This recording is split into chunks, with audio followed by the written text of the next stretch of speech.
scary about where it is right now. And still, Ruth, for him to be performing this well at this point, staying in the race, as you say, what does that say about Hillary Clinton as a candidate?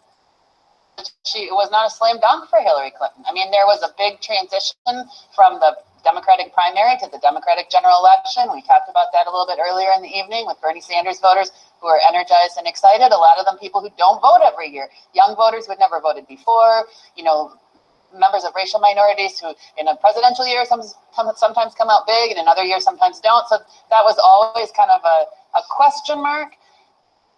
But, you know, the hate that you just mentioned, I think is really important because it turns out really that if your calculation is, can you win a general election in the United States of America with bitter racial divisiveness, the answer right now is maybe. Every day he's calling her Crooked Hillary. Every day there's some more revelations about the way they were running their campaign. I think the Donna Brazile story was just a death knell for the Clintons, that they actually accepted the question from the network and didn't have the integrity to say no.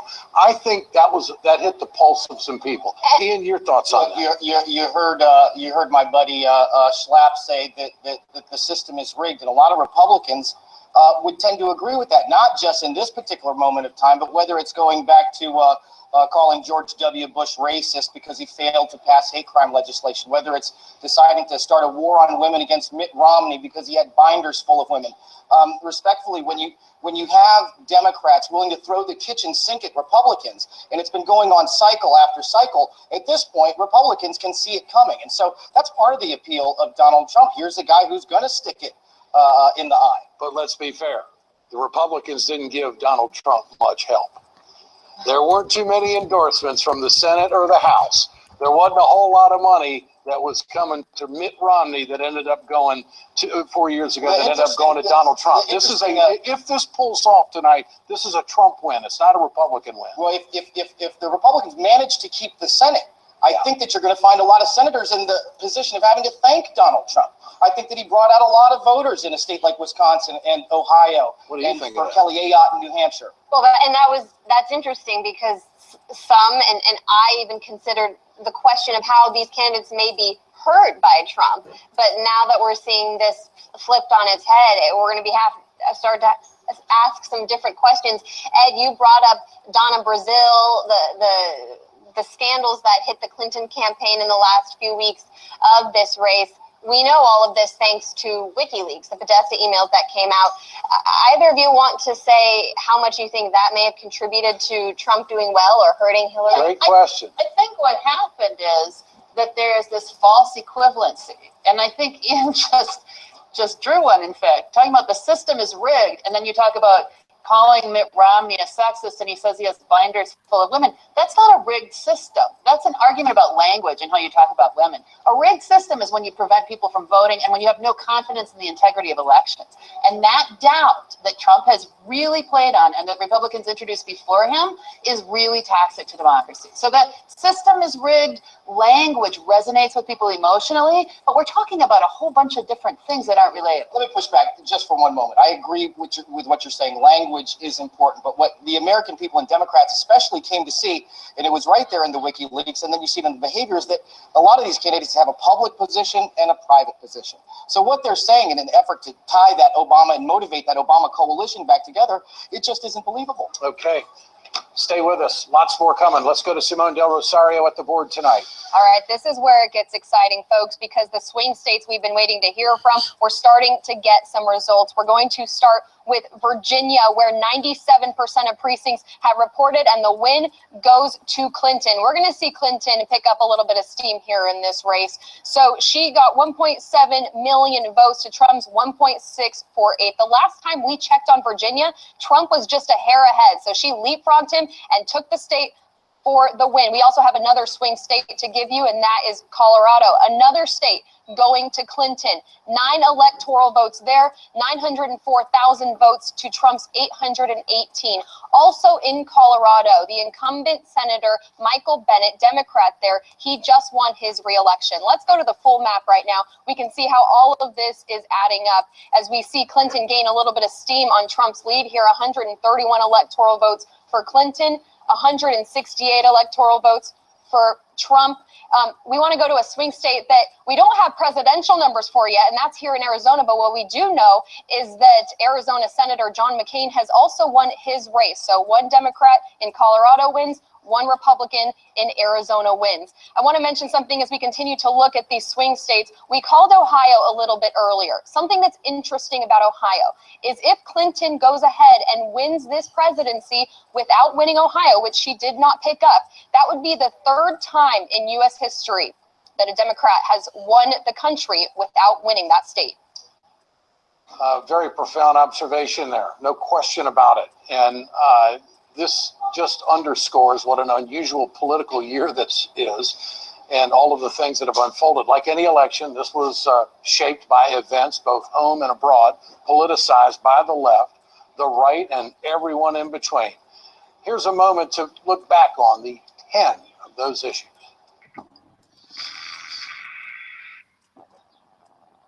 Allah!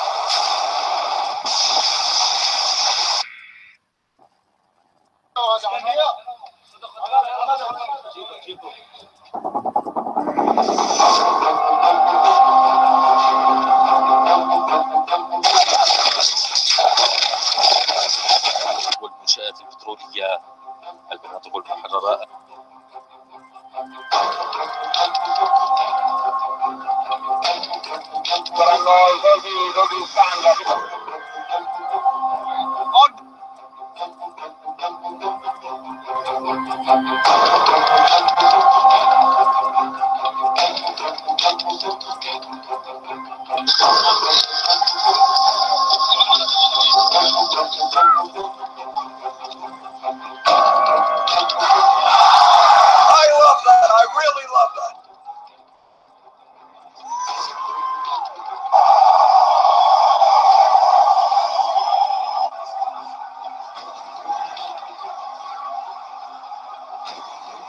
Russia has used cyber attacks against all kinds of organizations in our country, and I am deeply concerned about this. That's false. Or it also could be somebody sitting on their bed that weighs 400 pounds, okay? And when you're starved, they let you do it. You can do anything. Whatever you want. Grab them by the you can do anything. And not say anything. And I'm really saying, and what is a laptop?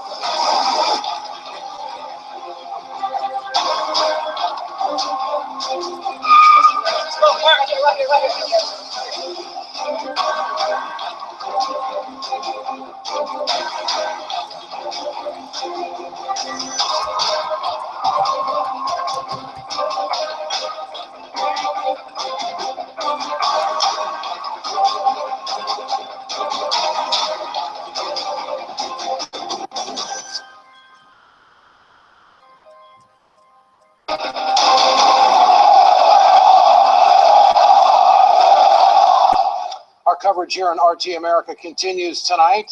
A very special night in America and in American history. Let's go to Simone Del Rosario for breaking news at the board. Breaking news, Trump has won Florida with 1.4% of an edge over Hillary Clinton. 99.3% of precincts reported.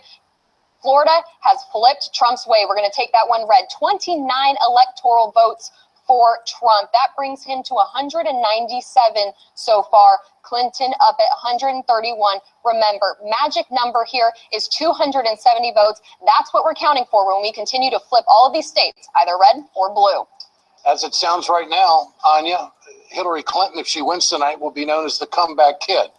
She needs the West Coast big time. She needs North Carolina. She needs Pennsylvania and Michigan. Yeah. Michigan key. And something that's key in Michigan is the economy, which is why we're going to talk the economy now. Of course, it's important all over the country. We have Amira David and Ed Harrison of Boom Bust here to talk more about that. Let's just start with the basic question we ask after an election or while we're getting these results. Amira, how's the market responding? Yeah, well, I think the basic line here is that Trump is just outperforming analyst expectations. I think when this evening began, lots of investors thought they were going to see a more decisive victory, that we would know a little bit earlier on that Clinton at least had a hold over states like Michigan, Pennsylvania. But here we are close to 11 o'clock at night, and we still don't know. These states are too close to call. We just heard that Florida was called for Trump. That was something we thought would really come down to the wire. Now all the focus is channeled on Michigan instead. But I think the Senate races is also a factor. I think investors are taking a look at those Senate races, looking at the momentum that we're seeing. We see Congress really just staying in the control for the most part of the Republicans. And I think a lot of investors are beginning to grow concerned that momentum is going to really swing in the way of Donald Trump. See, that's interesting because the Republicans will not regulate Wall Street. They'll let Wall Street run. They'll get rid of Dodd-Frank in a heartbeat if they get the power. And that's one thing that the Republicans have always been able to do. When they get power, they use it. When the Democrats get power, they want to negotiate with everybody. We saw that definitely during the Obama presidency, much to the disappointment of some of his more progressive supporters. Ed, if Trump does pull off a win in a state like Michigan, he's already won Ohio. What are some of the economic factors contributing there? Who are the voters in those states? And what is it that drew them to Trump? Especially, you know, when so many analysts, as Amira said, thinking this was going to be an easy race. Yeah, so basically it would be the people who've lost out from globalization. You know, when we think about TPP, TTIP, NAFTA, all of those free trade agreements, those are the people who are going to be voting for Trump. Now, here's an interesting fact is that if Trump were to win, he would not win the popular votes. That means that basically the numbers that people were giving us before we had the election are by and large in line, but it's the electoral votes that he won. If you're talking about Michigan, you're talking about places like Pennsylvania, etc. Those are places that he was not projected to win, and if he does win them, he will win electorally without winning the popular vote. So the interesting bit is that when you talk about the economics, they're a big factor in terms of flipping those particular states in his favor. What about the pesos? Yeah, so that's really interesting. If you look at the Mexico peso, it's just going crazy. It's plunged now 10%. And it's interesting because when the evening began, it was up at its highest in 2 months against the dollar. Now it's down 10%. And of course, we know Donald Trump has had pretty inflammatory remarks on Mexico, the wall. He even suggested recently that he would pull out of NAFTA. So a lot of people have been looking at the Mexico peso as a bellwether of sorts to really gauge U.S. sentiment on the presidential election. Okay, quickly, is this our BRICS at night? It is right now, but the real question is what the follow-through is going to be, because the key is that Republicans control or could control the House and the Senate. Yeah. Trump is a Republican. The Republicans are against a lot of the things that he's saying. So how is that going to shape out in terms of actual policy? The only thing that saves Obamacare if that happens is the filibuster that would have to be used by the Democrats. We're going to take a short break. We'll be back at the top of the hour for continued special election night coverage right here on RT America. We're worldwide.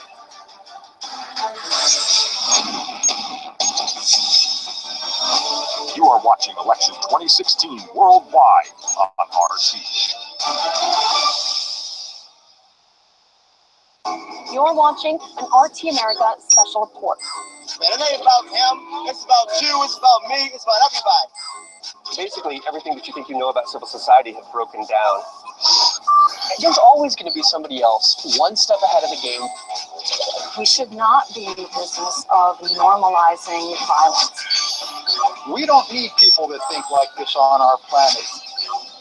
This is an incredibly tense situation.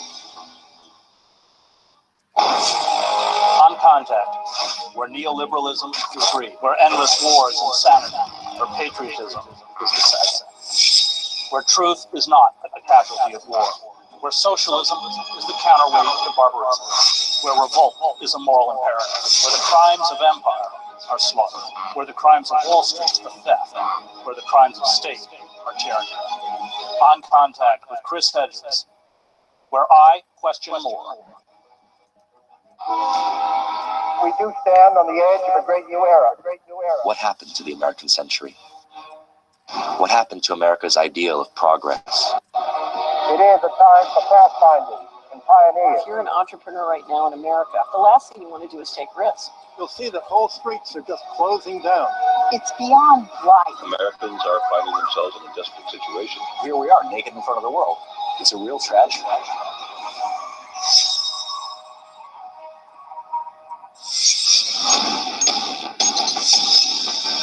Welcome back to Election 2016 Worldwide, hosted by Ed Schultz and Anya Parampol, here on RT.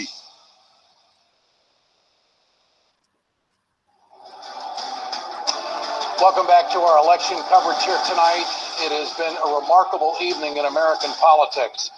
Donald Trump said he was going to win Florida. He did. He said he was going to win Ohio. That has been declared victorious for Donald Trump as well. We're waiting the ever important results in North Carolina and Michigan, because that would be a route for Donald Trump to the White House. But the unfolding story at this hour has been Donald Trump winning in the state of Florida. Let's go to Marina Portnaya in Miami. Marina? Ed, this is absolutely remarkable. We started this day with Hillary Clinton and Donald Trump in a dead heat in Florida, and according to the numbers we're getting right now, Donald Trump won Florida by 134,033 votes, about a 1% victory. This gives him the coveted 29 electoral votes that both candidates desperately wanted from this battleground state. The last Republican presidential candidate to win Florida was George W. Bush in 2004. Obviously, this is a huge win for Donald Trump, who has said all along, as you mentioned, that he was going to win Florida.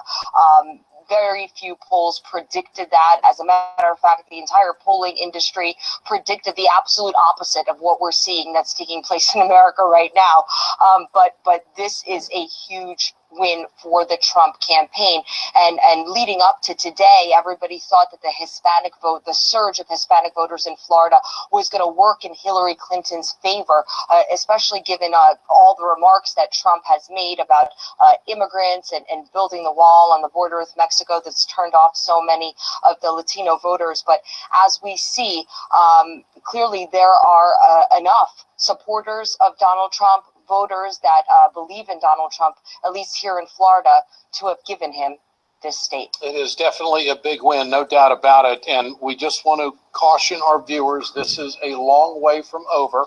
There are still some very key states that have to be called that Donald Trump has to win if he's going to be the next president of the United States. And if you look at the map, there are still many pathways for Hillary Clinton to win this election. So as we may be getting caught up in the momentum of Donald Trump moving forward in an unexpected manner, because the polls have been tight all along, he has won the states that he has had to win to create this narrow path to win the White House.